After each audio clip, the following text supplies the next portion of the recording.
The year was 1095, and Pope Urban II stood before a crowd of thousands in the French countryside. His voice carried across the assembled masses as he painted a picture of holy war, of sacred duty, of God's chosen people reclaiming what was rightfully theirs. What happened next would reshape the world for centuries to come, leaving a trail of blood and conquest that stretched from Europe to the Holy Land. But here's what's truly chilling about that moment. Urban II wasn't just calling for a religious war. He was weaponizing faith itself, turning devotion into nationalism, prayer into propaganda. That moment in Claremont wasn't an anomaly. It was the blueprint for one of humanity's most dangerous patterns, the fusion of religious faith with national identity. And if you think this is just ancient history, think again. Right now, across the globe, we're witnessing the same toxic alchemy at work, transforming believers into warriors and nations into holy crusades. The Crusades weren't born from pure religious fervor alone. They emerged from a perfect storm of political ambition, economic desperation, and spiritual manipulation. Urban II faced a crisis. The Byzantine Empire was crumbling under Muslim expansion. European knights were wreaking havoc at home with their constant warfare, and the Pope needed to assert his authority over fractious European kingdoms. His solution was masterful in its simplicity and terrifying in its implications. Convince Christians that dying for country was the same as dying for God. The Pope's speech at Clermont was a masterclass in nationalist religious fusion. He didn't just call for the liberation of Jerusalem. He told the French that they were God's chosen warriors, that their very identity as Christians and as Europeans made them superior to their enemies. God wills it became not just a battle cry but a national slogan that would echo through centuries of European expansion and conquest. But here's where the story takes a darker turn. The Crusades weren't just about reclaiming the Holy Land. They became the first systematic attempt to create a European Christian identity that transcended local loyalties. Suddenly, a French peasant and a German noble could stand side by side, united not by language or custom, but by a shared belief that their faith made them inherently superior to everyone else. This wasn't just religion anymore, it was the birth of European supremacism wrapped in holy vestments.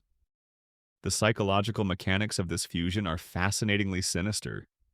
When you convince people that their nation is blessed by God, you don't just create patriots. You create fanatics who believe that any attack on their country is an attack on the divine itself. The Crusaders who marched toward Jerusalem weren't just soldiers. They were convinced they were angels of vengeance, that every Muslim they killed brought them closer to paradise. And the results were predictably horrific. When the Crusaders finally took Jerusalem in 1099, they didn't just conquer the city, they turned it into a charnel house. Contemporary accounts describe blood flowing ankle-deep through the streets. Jews were burned alive in their synagogues.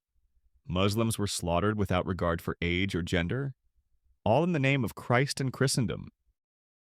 But perhaps most disturbing of all, the Crusaders genuinely believed they were doing God's work. They saw the massacre not as a crime, but as a sacrament. This is what happens when faith becomes fused with national identity. Atrocity becomes righteousness, and genocide becomes a holy duty. Welcome back to Professor Archive, where we uncover the hidden patterns that shape our world. If you're enjoying this deep dive into one of history's most dangerous phenomena, consider supporting our research with a super thanks. Every contribution helps us bring you more of these untold stories that mainstream history often glosses over. I'm curious, where in the world are you watching this from, and what time is it there right now? Are you a student, a teacher, or just someone fascinated by the darker corners of human nature? Drop a comment and let me know what profession you're in and how this topic relates to what you're seeing in the world today. Now, you might think the Crusades were a medieval aberration, a relic of less enlightened times. But you'd be wrong. The fusion of faith and nationalism didn't die with the last Crusader. It evolved, adapted, and found new forms. It slithered through the centuries, shape-shifting but never truly disappearing. Fast forward to 1492, and we find this same toxic fusion driving Spanish conquistadors across the Atlantic. Hernán Cortés didn't just conquer the Aztec Empire, He convinced himself and his men that they were bringing Christian civilization to godless savages. The Spanish conquest of the Americas wasn't just colonialism, it was a holy war that justified the destruction of entire civilizations. Under the banner of cross and crown, Spanish conquistadors enslaved millions, destroyed libraries full of indigenous knowledge, and systematically erased cultures that had flourished for millennia. The encomienda system, Spanish colonial forced labor, wasn't just economic exploitation. It was religious doctrine made manifest. Spanish colonists genuinely believed they were doing indigenous peoples a favor by enslaving them, because slavery brought them into contact with Christianity. This wasn't cynical manipulation. This was the logical endpoint of believing that your nation and your faith were inseparably linked, that spreading your political power was the same as spreading God's kingdom. And here's what makes this pattern so insidious. It's almost impossible to fight against. How do you argue with someone who believes God is on their side? How do you negotiate with a nation that sees itself as the chosen people? The Spanish didn't see themselves as conquerors. They saw themselves as missionaries. They didn't view indigenous resistance as legitimate opposition. They saw it as rebellion against God himself. But the Spanish weren't unique. Jump ahead to the 17th century and you'll find English Puritans sailing toward the New World with the exact same mentality. John Winthrop's famous City Upon a Hill sermon wasn't just political rhetoric. It was a declaration that America itself was a religious project, that the success of the Massachusetts Bay Colony was tantamount to the success of Christianity itself. This Puritan fusion of faith and nationalism would prove incredibly durable. It survived the American Revolution, the Civil War, and 2 world wars. It morphs and adapts, but it never truly disappears. Today, American exceptionalism, the idea that America has a unique role to play in world history, is still deeply intertwined with Christian identity politics. In God we trust isn't just on the currency, it's embedded in the national DNA. But America wasn't the only nation to weaponize this fusion. Let's travel to 19th century Russia, where Orthodox Christianity became so thoroughly fused with Russian national identity that opposing the Tsar was considered tantamount to opposing Christ himself. The Russian Orthodox Church didn't just support the autocracy, it proclaimed that the Tsar was God's representative on earth, that Russian expansion was divinely ordained, and that the Russian people were the true inheritors of Christian civilization. This wasn't just propaganda, it was theology transformed into geopolitics. When Russian armies marched into Poland, into the Caucasus, into Central Asia, they weren't just expanding the empire, they were spreading the true faith. Orthodox missionaries followed Russian guns, and Russian guns followed Orthodox crosses.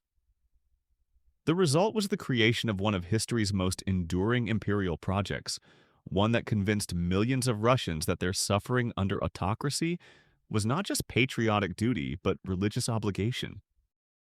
And when the Bolsheviks finally overthrew the Tsarist system in 1917, they didn't eliminate this fusion of faith and nationalism. They secularized it. Soviet communism became a kind of political religion, with Marx as its prophet, Lenin as its messiah, and the Soviet state as the vehicle for universal salvation. The rhetoric changed, but the underlying psychology remained the same. We are the chosen people. Our system is divinely ordained, and anyone who opposes us is opposing the forces of history itself. But perhaps nowhere was this fusion more catastrophically realized than in 20th century Germany. The Nazi Party didn't just exploit German nationalism. It created an entirely new religion with Hitler as its godhead and the Aryan race as its chosen people. The swastika wasn't just a political symbol. It was a sacred emblem that promised eternal life to those who died for the fatherland. Here's what's truly chilling about Nazi Germany. Hitler understood instinctively that nationalism alone wasn't enough to motivate ordinary Germans to commit extraordinary evil. He needed to tap into something deeper, something sacred. So he created a political theology that fused German identity with cosmic significance. Germans weren't just a nation, they were evolution's masterpiece. the biological elite destined to rule the world. The Holocaust wasn't just genocide, it was a sacrament in this twisted religion. SS officers who ran death camps weren't just following orders. Many genuinely believed they were serving a higher purpose, that exterminating Jews and other undesirables was a sacred duty that would purify the world. Heinrich Himmler, the architect of the Holocaust, regularly spoke of the SS as a religious order, complete with rituals, oaths, and a sense of divine mission. This is what makes the Nazi example so important. It shows us how quickly a modern, educated society can transform rational nationalism into apocalyptic religion. Germany in the 1930s wasn't a backward, medieval society. It was one of the most scientifically advanced nations on Earth. Yet within a few short years, it became a theocracy dedicated to racial supremacy and global conquest. And the most disturbing part? Most Germans weren't monsters. They were ordinary people who became convinced that their nation's success was synonymous with the triumph of good over evil, that their enemies weren't just political opponents but cosmic forces of darkness. Once you believe that, once you fuse your national identity with ultimate meaning, almost anything becomes justifiable. But let's not make the mistake of thinking this is purely a Western phenomenon. Travel to Japan in the same era, and you'll find a mirror image of the same deadly fusion. State Shinto transformed the Japanese emperor from a political leader into a living god, and Japanese expansion from imperial ambition into religious obligation. Japanese soldiers didn't just fight for their country, they fought for their deity, and dying in battle wasn't just heroic. It was the path to literal godhood. The rape of Nanking, the Bataan Death March, Unit 731's horrific medical experiments. These weren't just war crimes, they were sacraments in a state religion that proclaimed Japanese superiority over all other races. Japanese officers who participated in these atrocities often wrote home about their sacred duty to purify Asia of Western influence and establish the emperor's divine rule over the entire world. And here's the pattern that emerges again and again. When nationalism becomes religion, the rules of ordinary morality cease to apply. Japanese doctors who conducted lethal experiments on Chinese prisoners weren't violating the Hippocratic Oath. They were serving the emperor god. German officers who oversaw mass murder weren't committing crimes. They were fulfilling their sacred duty to the Aryan race. This is the terrifying logic of faith-nationalism fusion. It doesn't just excuse evil, it transforms evil into virtue. The more horrific the acted, the greater the proof of devotion. The more complete the destruction of the enemy, the more complete the service to the divine. But this isn't just history. Right now, as you're watching this video, this same pattern is playing out across the globe. In Myanmar, Buddhist nationalism has fueled the systematic persecution of the Rohingya Muslim minority. Buddhist monks, people who have taken vows of nonviolence, have become some of the most vocal advocates for ethnic cleansing. How is this possible? Because Burmese Buddhism has become so thoroughly fused with Burmese national identity that defending Buddhism means defending Myanmar, and defending Myanmar means eliminating those who threaten its Buddhist character. The 969 movement, led by monk Ashin Wirathu, doesn't see the persecution of Muslims as violence. They see it as dharma, as religious duty. In India, Hindu nationalism has similarly transformed a religion known for its diversity and tolerance into a weapon of ethnic supremacy. The Rashtriya Swayamsevak Sangh and its political arm, the BJP, haven't just promoted Hindu interests. They've created a vision of India as inherently and eternally Hindu, where religious minorities are at best guests and at worst invaders. The 2002 Gujarat riots, the recent attacks on Muslim communities, the systematic rewriting of textbooks to promote Hindu supremacist narratives, these aren't aberrations. They're the logical result of fusing religious identity with national identity. When being truly Indian means being Hindu, when Hindu interests become synonymous with national interests, then protecting Hinduism justifies almost any action against those deemed threats to Hindu civilization. And we see the same pattern in Israel-Palestine, where both sides have increasingly framed their conflict in religious rather than purely political terms. Israeli settlers don't just claim the West Bank. They claim it as a biblical inheritance, as land promised by God to the Jewish people. Palestinian resistance isn't just about national liberation. It's increasingly framed as a holy war to protect Islamic sacred sites.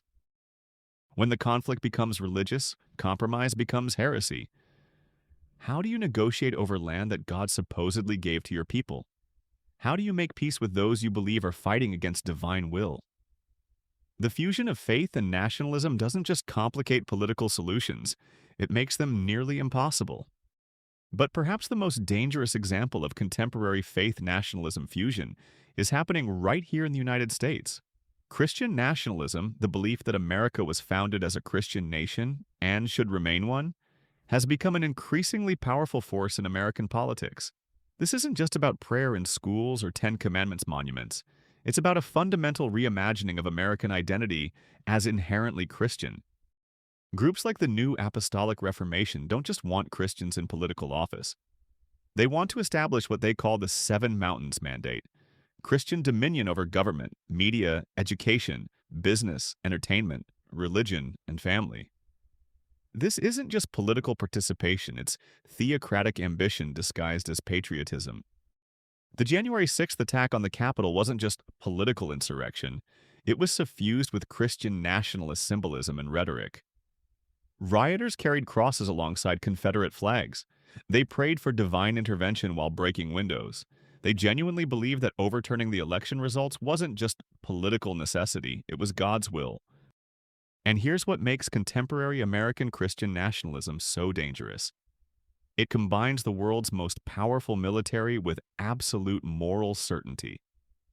When you believe that America is God's chosen nation, that American interests are synonymous with divine will, then American military intervention anywhere in the world becomes a holy crusade. This isn't hypothetical. The language of American exceptionalism, the indispensable nation, the last best hope of earth, the shining city on a hill, isn't just political rhetoric, it's theological language that transforms American foreign policy into missionary work. Every American military intervention becomes an attempt to spread freedom, democracy, and Christian values to benighted peoples around the world. And the results have been predictably catastrophic. The wars in Iraq and Afghanistan weren't just strategic failures, they were the inevitable result of a mindset that sees American power as inherently righteous, American enemies as inherently evil, and American victory as tantamount to God's triumph over the forces of darkness. But here's the truly insidious part about contemporary faith-nationalism fusion. It's become so normalized, so embedded in our political discourse, that we barely recognize it as the dangerous phenomenon it actually is. When politicians end every speech with "God bless America," when our currency proclaims "In God we trust," when our Pledge of Allegiance declares us one nation under God, we're not just expressing generic religious sentiment. We're reinforcing the idea that American national identity is inseparable from divine favor. And once you believe that your nation is blessed by God, that your political system is divinely ordained, that your enemies are fighting against heaven itself, then any atrocity becomes justifiable, any war becomes holy, and any opposition becomes satanic. This is the lesson of history. The fusion of faith and nationalism doesn't create better believers or better citizens. It creates fanatics who mistake their prejudices for divine revelation, their violence for holy war, and their nationalism for religion itself. The Crusades, the Spanish conquest, Nazi Germany, Imperial Japan, contemporary Myanmar, India, Israel, Palestine, and the United States. These aren't separate phenomena. They're variations on the same deadly theme. They show us what happens when the finite claims of nationalism become confused with the infinite claims of faith, when political identity becomes religious identity, when the nation becomes God. And perhaps most disturbingly of all, this fusion seems to be accelerating in our contemporary world. As globalization undermines traditional sources of identity, as secular ideologies lose their appeal, as economic inequality creates social instability, more and more people are turning to faith nationalism as a source of meaning, purpose, and belonging. The rise of Hindu nationalism in India, Buddhist nationalism in Myanmar, Christian nationalism in the United States, Jewish nationalism in Israel, Islamic nationalism in various forms across the Muslim world. These aren't coincidences. They're symptoms of a global phenomenon that threatens to tear apart the fabric of pluralistic democracy itself. Because here's the thing about faith nationalism. It's incompatible with genuine democracy. Democracy requires the ability to compromise, to accept that your opponents have legitimate interests, to acknowledge that political truth is provisional and subject to revision.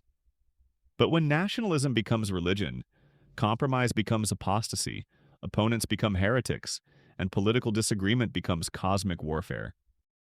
You can't negotiate with people who believe God is on their side. You can't compromise with those who see their political agenda as divine commandment. You can't have democratic discourse with citizens who mistake their nationalism for religious truth. And yet, understanding this phenomenon is the first step toward combating it, because faith nationalism isn't inevitable, it's constructed. The fusion of religious identity with national identity doesn't happen naturally. It requires deliberate effort by political and religious leaders who benefit from that fusion. Pope Urban II didn't accidentally create the Crusades. He deliberately weaponized Christian identity to serve papal political interests. Spanish conquistadors didn't stumble into religious justifications for genocide. They systematically developed theological arguments that transformed greed into godliness. Nazi ideologues didn't inadvertently create a political religion. They consciously constructed rituals, symbols, and narratives that made German nationalism into a form of worship. And contemporary faith nationalist movements aren't organic expressions of popular piety. They're carefully orchestrated campaigns by political entrepreneurs who understand that fusing religious identity with national identity is one of the most powerful tools for political mobilization ever discovered. The good news is that if faith nationalism is constructed, it can also be deconstructed.